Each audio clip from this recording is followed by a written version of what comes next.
Hey, Scott from Aristocob.com here. And Seth from SethMarkwood.com. Together, the four of us are Markwood Men's Breakfast Club. It's you and Boy and me and a mouse that just ran by in my shop. It's been a while since I've seen a mouse here. Yeah. It's been a while since we've been in the shop. That's true. That's true. So today I am going to be schmucking in my Cobsby because apparently we've got something strong here. What do we have? We have McBaron HH Old Dark Fired from Alan. It's a flake. Okay. Thank you, Alan. Again, this was continued from Tobacco Advent.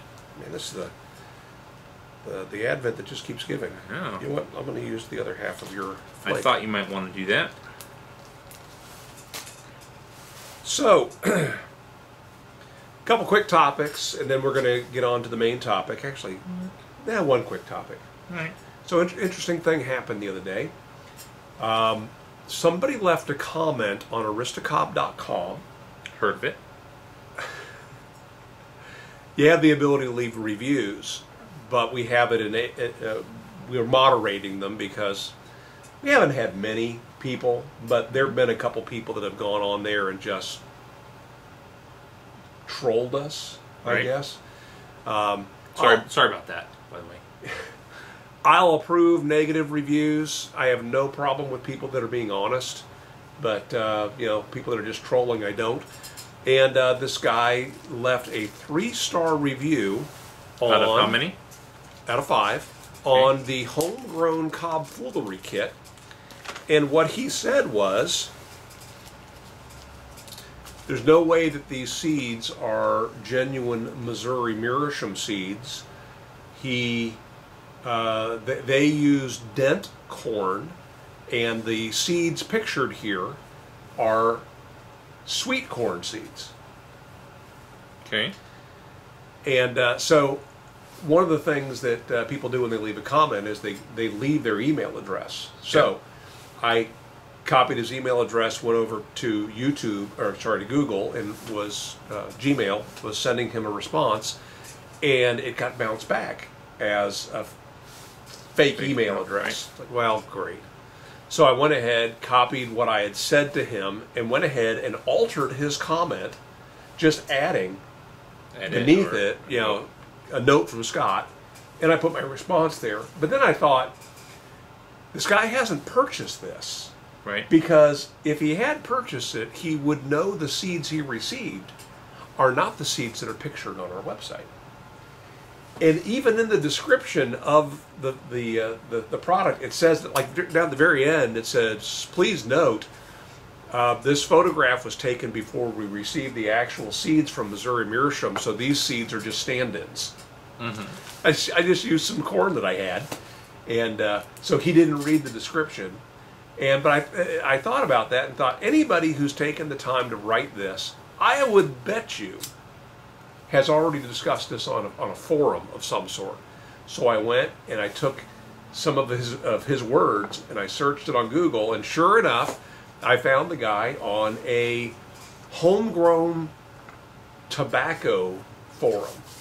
And I joined the forum, and there he was with the exact same comments, and thankfully, people who have already grown the seeds commented and said, I don't know what you're talking about. Here's the pictures of my corn from last year, massive ears of corn and so on. And then he came back with hogwash. Those seeds that he's picturing there are not the dent corn grown by Missouri Meerschaum. So I actually took a picture of the actual seed corn, right, posted it there, and then I went ahead and posted it on Instagram too. But I said, good eye. You're exactly right. Those were stand-ins. As I mentioned in the text of thing, this is the seed that Missouri Meerschaum provided us for this seed pack. So the seeds that you get if you purchase the homegrown Cobb Foolery Kit were provided to us by Missouri Meerschaum. It's their actual seed. Phil Morgan, general manager of Missouri Meerschaum, even sat for an interview with me, and that's on YouTube. And he talked about, you know, best practices for how to grow it, when to harvest it, how to process it, and so on. because they're his seeds.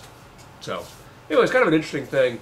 I wish that he would have reached out as opposed to leaving a comment basically anonymously on our website, having not purchased the product, but instead was giving a review of something he hadn't purchased. Anyway, his review's there. If you've grown this, there's only one review of these, and it's his review. It's a 3-star review. So I need to reach out to the guys who I know have already grown this because they entered a contest and have them leave their comments.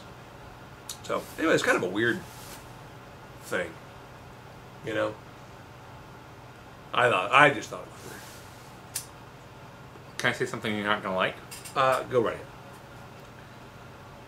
Why don't you have the right corn pictured? And, more importantly, after all of this trouble you went through, is the right corn pictured now?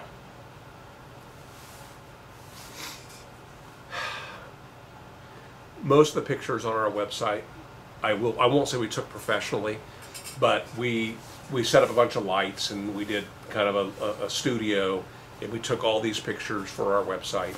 And with a few exceptions where I've had to take screenshots because a product came to market and we didn't have enough of the product to set them aside and do photography, so I just took a screenshot from our video.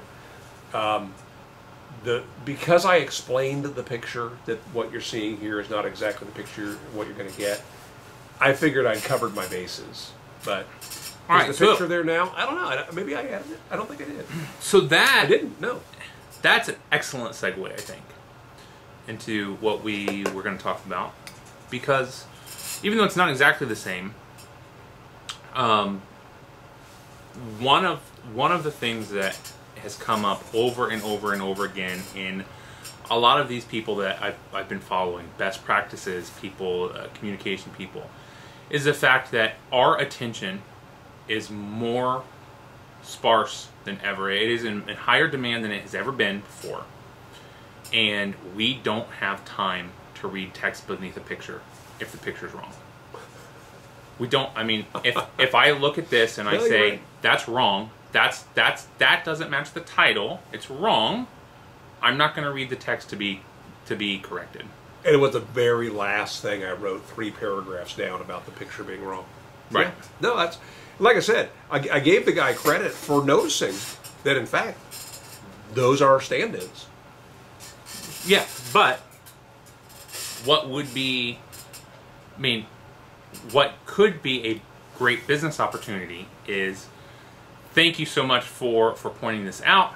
This has been an oversight, having those the picture there that was taken before we received the product. Now that we have it, and with your bringing this to our attention, we have corrected the picture. And you think I have more time on my hand than I actually do? And as such an eagle-eyed observer, I'm gonna send you some seeds. I'm gonna send you some seeds. I thought about that. I mean, what does that cost you? Send the guy some seeds. He's part of a seeding forum. This guy is going to get your seeds. He's going to say, wow, these seeds are the real deal. I'm going to grow these. He's going to have I mean, he becomes an immediate advocate for you. You cannot buy. All right. You cannot buy marketing like that. I will do that. I will send this guy some seeds. Honestly, you should be glad he only gave you a 3-star review and not a 1-star. You're right about that. I was a little bit surprised that for the guy who hadn't even seen the seeds that he left a review, but I think he left it because he assumed that we would post it because it was positive. I don't know. You look like Amazon stuff. They actually isolate some. I mean, he probably is a man of honor who didn't want to totally tank your things, but somebody that goes through the process, someone that cares enough about seeds, to go through the process of signing up, to leave a comment on a website, to add an email address, whether it's real or not, but it turns out it was, or no, it was not real. Okay. But someone that goes through those steps in that process, in his mind, he's looking out for the consumer that he feels like you're swindling, right? Yes. And so, yeah. I'm super thankful that there are loyal, I'll call them fans, of the product who are also on the forum who came to our defense. Because a lot of good it would have been for me to just say, and, Right. you know. So if you go to cobfoolery.com, you can actually see some pictures that people shared with me of their progress. Awesome. Yeah, it's very cool. Awesome. Like 12-foot tall corn stalks. So are those on that product page as well? Look. This is... Look. And while I understand that 8 years ago, 10 years, however long ago it was when the website pictures were taken originally, that you had to set up a nice looking studio because the only non-potato looking camera in the house was the click camera that needed good lighting for it not to look like a potato. You now have an iPhone, a modern piece of equipment with a really good camera in it that you could set up with a piece of white paper and one of these fancy ass LED lights, take a picture of the right corn and put it on your website. This was not planned. I need for us to move on to another topic. No, you know what? I hate the way Aristocob.com looks right now because it's just so dated. It needs help. And I just don't have time to do it. And your mom is raising 4 grandkids and an epileptic daughter. You know, right. We just haven't had time to give it the attention it deserves.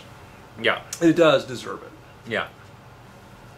We appreciate those of you who support Aristocob.com. Thank you so much. That's right. Mark Wood Consulting to the rescue. Okay, so I'm going to save you from yourself for a moment. Hey, so make it a great week. All right, so Homer brought to my attention a couple of YouTube videos that I have just been devouring, and I have taken them and dissected them, have been applying them at work like crazy, have gone deeper into the rabbit hole with this the guy who has created these videos and using the resources for all parts of our business and a lot of parts of what I'm doing. The guy's name is Tim Reisterer, and his company is a consulting company. Gosh, I forget the name of it. It's down below. Yep.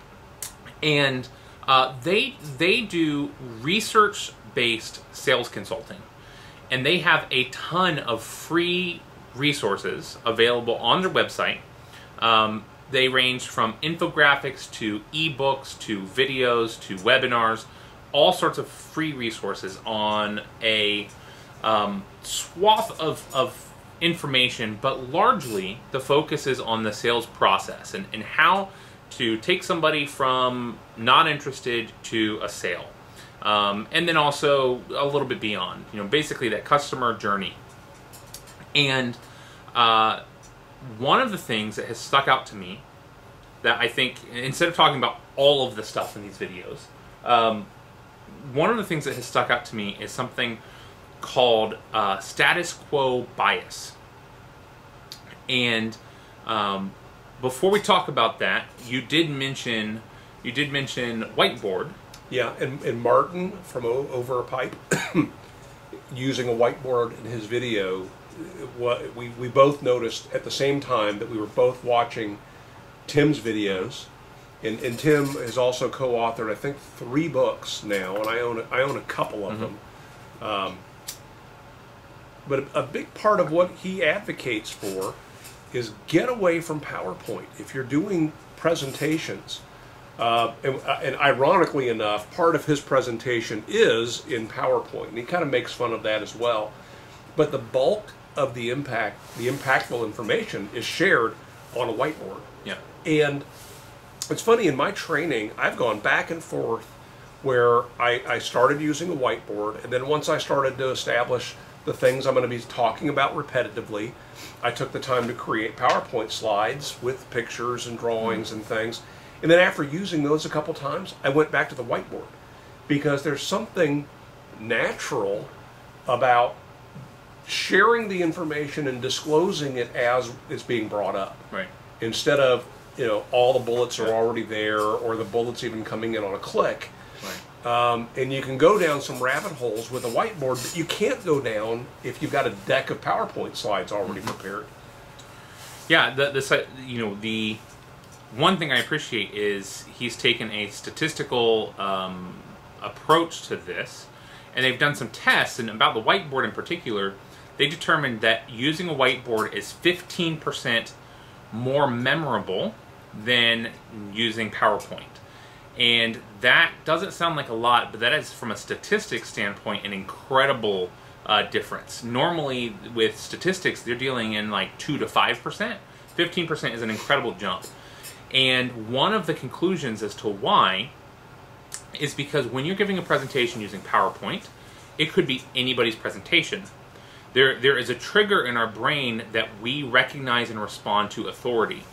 And when you are giving a presentation with only a whiteboard, you must be an authority because you have to know your stuff in order to be presenting it hand-drawn. And so we use that and some of his other tactics at a presentation that I gave to board executives. And you totally reworked your presentation. Completely reworked it, scrapped it, did it completely different than we have ever done before, and we had significant increases in response. We as a takeaway, this is during a big conference thing. We're giving boardroom presentations to C-level executives for grocery store chains, and the big takeaway is, hey, share your email address with us. And they have a way to do that. They rate our presentation, and they can opt in to give us their email address. We received more email addresses than we have ever received before.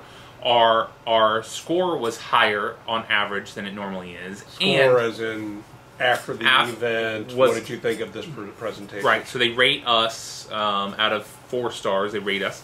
And so our average score was higher than normal. And so, but one of the things, and we integrated some whiteboard. We did still have PowerPoint because our product, you kind of have to see it. But as much as we could, we integrated actually a note board. I wrote things, hand-wrote statistics as I was telling them. But back to the status quo bias. One of the things he talks about is when he talks about our brain. And our brain, he breaks it into 2 parts. There's the amygdala, which Seth Godin calls the lizard brain. It is the part of our brain that is responsible for survival. Its purpose is to keep us alive. And the amygdala is what resists change and seeks comfort. That part of our brain is disassociated from the rest of our brain, which is where language resides. And so oftentimes we don't even have the words to articulate why a decision was made in our amygdala because the amygdala has no language function. So I might be able to tell you why I made a decision. What I am telling you is a rationalization that I tell myself for why my amygdala was trying to keep me safe. And so he talks about status quo bias, and this has been one of the most fundamental changes in the way I've been presenting things over the last few weeks at our company, because the amygdala recognizes the status quo as safety. The way you're doing things now is probably safe. And so why would you ever change if you are safe right now? And unless we can compel somebody into believing that the way they are doing things is not safe, then they won't change. There's no reason for them to change. And he said one of the death blows of a presentation when you're making a sales pitch is the moment somebody says, "Oh, that product you're showing me is like this other thing I'm familiar with." And our brains are always looking for things we're familiar with because that's how they think. As soon as they say, "Oh, that's like this," you've lost them, because this is something I already buy. This is safe. Changing from this safe thing to this unsafe, unknown thing that is practically the same is unsafe. Why would I do that? Right. And so one of the things, what he says is, in order to avoid that, and in order to compel somebody to make a change, we need to disrupt the status quo. We have a bias to keeping things the same. We need to show them that keeping things the same is more dangerous than changing to our unknown solution. And so for our product, we have for years said, yes, our product is just like this thing that you're comfortable with, but better. That's not a compelling reason. That's not a compelling reason. Because the thing I'm doing is okay. It's okay. It's not risky. I know what this gets me. Right. You say it's better, but can I trust that? And so the big, for us, the big change we made was this thing that you're doing is absolutely going to fail you. And it will be catastrophic, and you will be very upset, and it will be in the news when it happens. I mean, and we didn't say anything false. Everything we said is true, but instead of talking about them as being similar, we tried to disassociate our product as much as we could with what they already know and are comfortable with. Now, you had an actual example. I don't know if you want to share it here, but the restaurant that was using the grease interceptors that are basically cisterns, right, or septic tanks. Yeah, so right? I can tell you. I mean, if you want to get into that. Well, I mean, just by comparison, right? Yeah. So the way that we compared the most common grease interceptor for a restaurant to choose is concrete. On average, it is 1,000 gallons of liquid capacity. It can only hold 25% of those 1,000 gallons can be grease before it fails. And it's made out of concrete, so it's incredibly cheap, but the contents inside of a grease interceptor are very acidic, and they eat away at the concrete over time. And so after about 10 years, it will be eaten away, and it leaches into the ground, and that becomes a federal EPA issue. If the city gets a hold of it, it can become a mess. And so we have often said our product, which is significantly smaller, but holds 91% of its total size in grease, it can hold the same amount of grease as a 1,000-gallon interceptor. Well, as soon as we say that, they say, oh, well, they're the same. So it's like 1,000 to change. That's right. And so instead we said, hey, this 1,000-gallon is inefficient, it's too big, and it will fail you, and the failure might get your business in the news in a bad way. So, but you have and the other thing is, it was the technology. This was the piece you were talking about. It was a septic tank. So if you have a septic tank, you probably have a 1,000-gallon grease interceptor, because it's the same technology. What happened? It's a 100-year-old technology, and what happened is as people started connecting to city sewers and they no longer needed septic tanks, the septic tank industry pivoted, and they said, oh, well, you can use these to capture grease too. There have been no design changes. It is literally a septic tank. The design hasn't changed. The construction hasn't changed. They are interchangeable. And so we've said, look, this is old. It will fail you. It is inefficient. Now let me talk large and bigger than it needs to be, right? Now, our product has been engineered for performance. This is modern technology to solve modern problems. It is made of a durable material and has a lifetime warranty because of that. It can capture 99.2% of the grease that goes through it instead of 25% of the grease. And so it's going to protect you not only because you won't need this, you won't need to replace it in 10 years, but because it's going to keep you safe from the government shutting you down because you're polluting. And so you could use this old technology, which was never meant for its purpose, for the way it's being used, or you could use something that was actually engineered for that. And so our big takeaway... But then you had the example that you hammered home of the restaurant that's having to pay to get them pumped. Now, what was that situation? Yeah, so one of the things that Tim Reisterter talks about is oftentimes in businesses, we like to tell a customer story to kind of highlight a point. He said, that's great. Problem is we tell that story too soon. We tell that story before we've convinced someone that their status quo isn't good. And so he said, put that at the very end. Convince them that their solution is bad, that your solution is good, and then tell them a story about someone who realized that their solution is bad, your solution is good. And so, yeah, we, Miami, Florida has recently gone through a big change in their code. they're now requiring grease interceptors to be installed, a lot more of them. They have to be higher efficiency. And an Olive Garden in Miami, Florida, near the airport, from October 16th till about the time you're watching this, has gone without a grease interceptor actively working. And so they could either have shut down or do what they did, and that's have pumping trucks hook up their hose to the grease interceptor, constantly pumping during all business hours. Now, this was taking them about 4 trucks a day on average.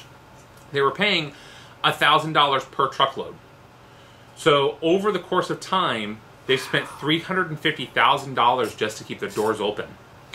And they have just now come up with a solution. And then to hammer home the point that the solution that they had was bad, and we showed some pictures of the busted grease trap that they had. To hammer home this point, when they were looking at a new system, they could have put in 11 1,250-gallon grease interceptors. That's how large their system was going to have to be under this new code. And these things are how big? Well, 1,250 gallons. I mean, it's like a swimming pool. It's like a large hot tub. Again, really it's a large septic hot tub. tank. Yeah, it's a septic tank. So 12 septic tanks behind 11 a retail space. Yeah, huge. These are numbers that I'm drawing at this point. I'm drawing the 11, 1,250. Or I wrote the gallonage of our Trapzilla, 274 is the total gallonage per unit compared to 1,250, right? So 1,000 gallons less per unit. I said, how many Trapzillas do you think were required in this location? And the math seems impossible, but because Trapzilla was designed and engineered for it, they only had to put in 6. So they put in half as many of something that has a fifth the total volume, but because it was designed for the actual function, it worked. And so our takeaway, our big takeaway was, don't let the grease trap of the past ruin your store of the future. Really trying to punch that status quo bias. So it turned around really great. We have been using that now for a few weeks, just as a presentation tactic of really needing to show somebody that, hey, I mean, what it's done for our company is we're being much more aggressive about pointing out the flaws of what people are using. Don't let them compare you. No, and you know, we don't like that. You know, we're a company, we like to solve problems. We don't like to be we don't like to agitate and go against our competitors in that way. But and we were legitimately concerned that our presentation would come across as a scare tactic presentation. It wasn't. It was just simplifying the problem in a way that made them actually think about the problem, made them uncomfortable. They thought they have this solution. We showed them that they shouldn't feel comfortable with the solution they have. We have a true solution to the problem that they have, and then we gave an example of a company that realized that same thing. And so at that point, what Tim says is, at the point that you're telling the story, they are so disrupted that they are self-persuading. They're saying, oh yeah, we're like Olive Garden, and wow, $350,000. We wouldn't want to pay that for 2 months just to keep the doors open. How can you afford that? So it was it's a lot of free excellent breadsticks to make up for that. Yeah, I mean, and we did get pushback from one guy saying there's no way.